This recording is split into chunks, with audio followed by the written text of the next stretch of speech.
Hey everyone, I'm a day late uploading this video, but I was out of town and had to watch the Trump and Clinton debate last night. Holy fuck.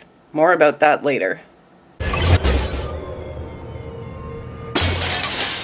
Hi, I'm Diana Davison, and I'm continuing a journey through the transcripts of the Jian Ghomeshi trial, which exposed 3 false accusers in one of the most sensational sex assault trials in Canada. The transcripts are a great study for fans of Marie Henein, the defense lawyer who masterfully exposed these liars in court. I want to help show how she did it. With Lucy DeCoutere, one of the things you'll notice is that Henein saved the most damning evidence till the end, mostly working backwards in time until she ends up with the emails and letter from immediately after the alleged assault. Lucy DeCoutere claimed under oath that Jian Ghomeshi choked and slapped her out of the blue, then just walked away and pretended nothing happened. Frankly, I don't know how anyone ever believed that story in the first place. But they did, and Mr. Ghomeshi's life was ruined by the lies. Today, I just want to look at the love letter that Lucy DeCoutere hand-wrote and mailed to Jian when she got home from Toronto, and her perceived date with Mr. Ghomeshi. It tells us a lot about why Jian wasn't sexually interested in Lucy, as well as what Jian was really like before malicious gossip and numerous acts of public mischief destroyed his life. So here's the letter as read into the record in court, and I'm going to analyze each paragraph. This is what Lucy was really thinking when she had time to reflect on the entire weekend. She says, in handwriting, "I miss letters. I think the advent of email and instant communication is symptomatic of a loss of patience and maybe respect for words. Maybe I hate cell phones because they're almost too easy. And for me, if I had given my time to be with someone, I don't want to have my cell phone make me, or rather put me, at someone else's disposal. And letters are keepers. Once delivered, you may reread this, tuck it under your pillow, burn it, whatever.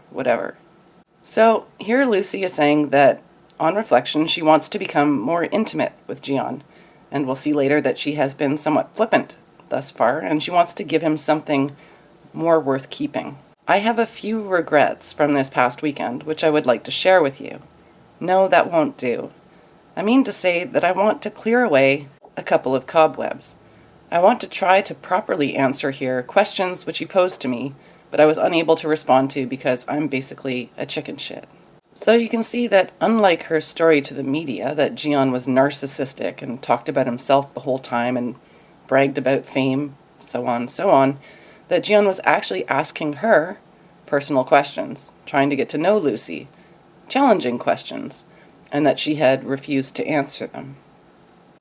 I am a very fast and accurate judge, assizer, is that a real word, of people's characters. Not necessarily she is good, I hate him, she's stupid. Kind of more visceral, energetic, you know? And I remember seeing you at that party in Banff, and I literally turned around and walked the other way. That sparks thing that you dig so much? Well, rather than the moth to the flame, it shoots me in the other direction. You were too sparkling. So this implies that when they met, Lucy had been rather evasive or impersonal with Jian, leaving him with the impression that she didn't like him very much. She's over-explaining in this paragraph. You were too sparkling. Well, it's rather silly, and she is trying to reverse some impression, because apparently at the end of the weekend, she really wanted Jian to understand how much she was into him. She really was. He was sparkling. And then at karaoke, I saw that you had signed up to sing. Not really sure how I made name-face connections, but fuck. I'm now realizing your face is everywhere at all times, and thinking it was cool you were there, but when it came down to it, I just couldn't talk to you. Just couldn't. Now this part is really, really sad. Lucy is actually saying, in a heartfelt, meaningful letter, that once she realized that Jian actually was somebody that perhaps she might want to know because he's a little bit famous, enough so that she's seen his face everywhere. Now that he's a celebrity to her, in her mind, she realized she should have gotten to know him better. That is extremely sad, especially given this is supposed to be a personal, heartfelt explanation of her romantic feelings. So finally at the barbecue, but it seemed you were talking to a number of women, and I was torn, flattered that you were into hooking up later, but pretty sure you had a bit of a collection of, well, you get the idea. Now this part's a little bit tricky, but I think it's kind of important, given what's being said about Jian Ghomeshi still in the public narrative. That after having met him and talked to him on a personal level, that this impression that he was surrounding himself with lots of women and that he was a player in some way, that since spending the weekend together, she's come to understand that that's not true. Still talking about when they originally met in Banff, Lucy goes on, but I came back to Halifax and felt like an asshole for not befriending you, just because I'm a freak, so I called you up. I felt ripped off for not being there for that extra day with you. So apparently Lucy dissed him, and this was obviously something that he brought up again when they were together that weekend, and she thinks that she was unfair. So she didn't befriend him, and he had been nice, and now she's regretting it because he seems like the kind of guy who she really does want to know. Although, if you remember earlier, it might just be because she suddenly realized he's famous. I was absolutely sure I would never hear from you, but I did. And what I'd find is you would say things I was thinking about. I don't know if you remember saying that you could imagine what my life is like. I'm paraphrasing here, and that you were really basing this on, well, nothing. I was doing the exact same thing, but instead of saying so, I think I said something ridiculous like, "Is that fun for you?" or equally sentimental. But I had a hard time hearing anything like that from you because I was certain you were saying this to other people, so I couldn't appreciate it, couldn't absorb it. So here we go again. Jian was apparently not talking about himself, but trying to get Lucy talking about herself. And she insulted him. She felt he was insincere, but her feelings changed after spending time with him, and she realized it was sincere. And again, he did not spend their time talking about himself.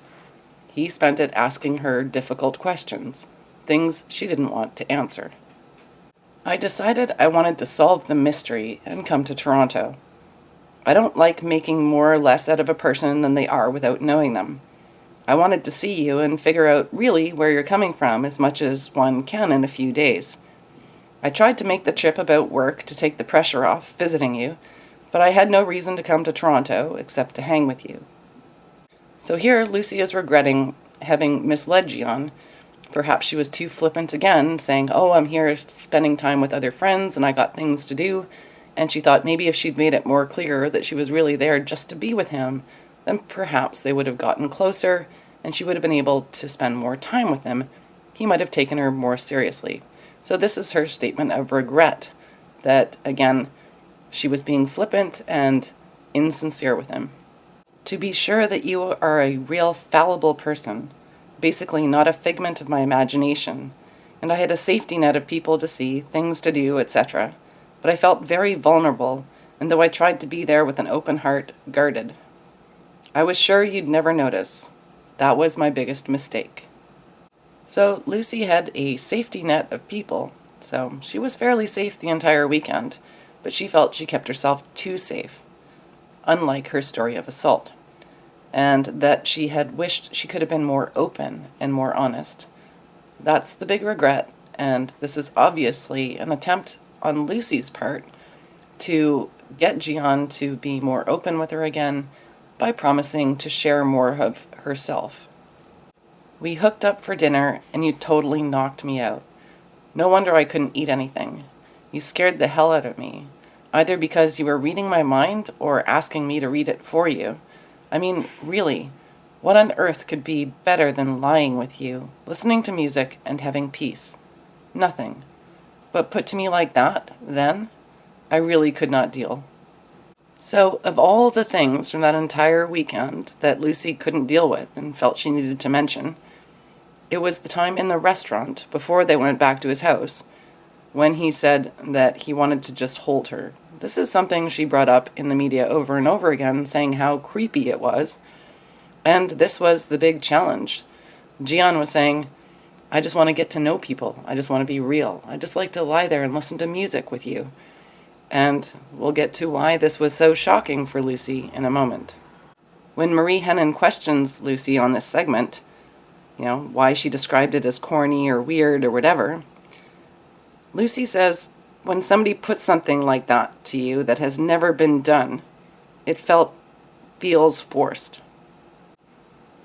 So apparently, in Lucy's mind, not trying to get sex is something that's never been done before.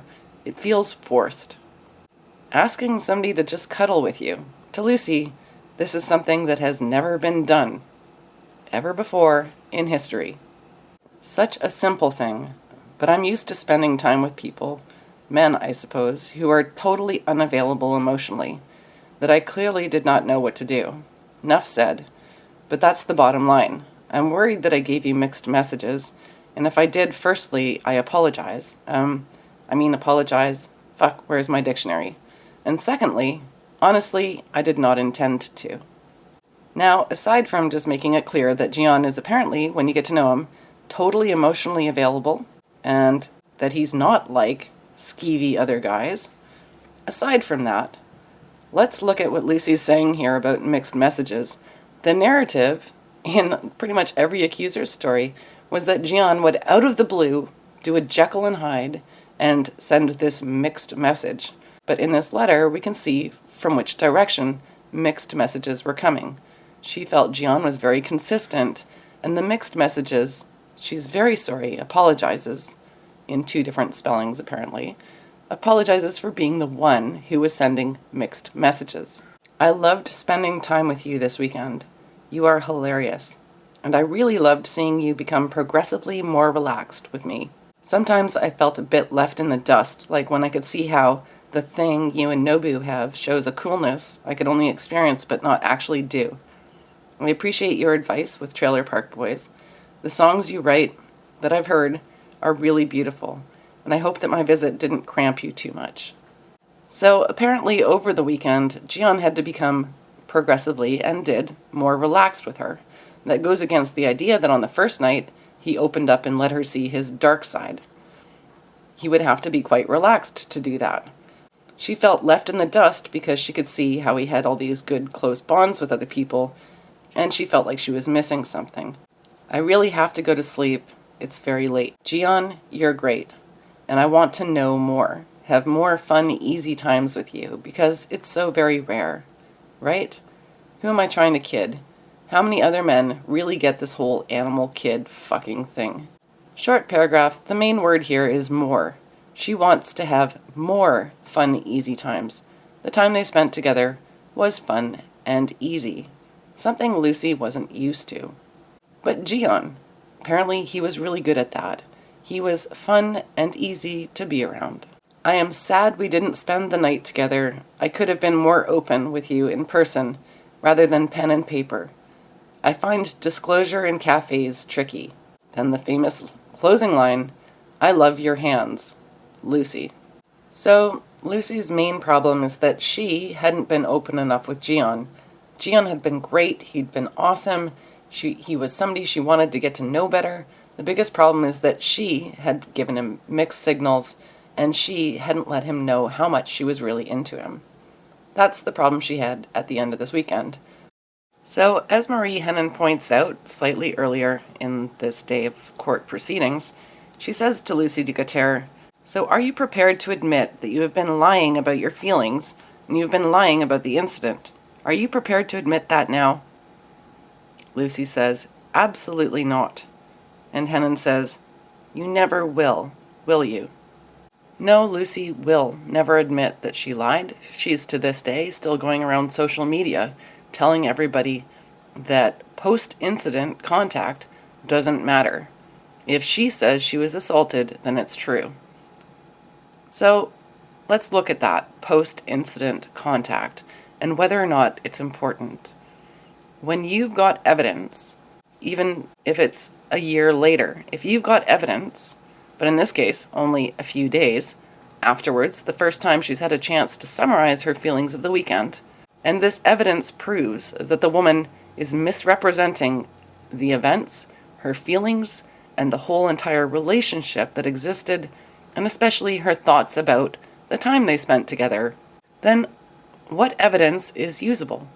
How is this post-evidence? This, in fact, was post enough that she actually had a chance to summarize everything that happened and put it down on paper with pen and paper to make it more intimate, to make it more important to him, because all she wanted to do was get to know him better and spend more fun, easy time with Jian Ghomeshi. This is not post-incident contact.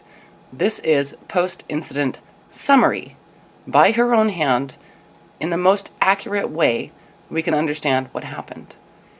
This evidence must always be allowed in a courtroom. So that's where I'm going to leave it this week.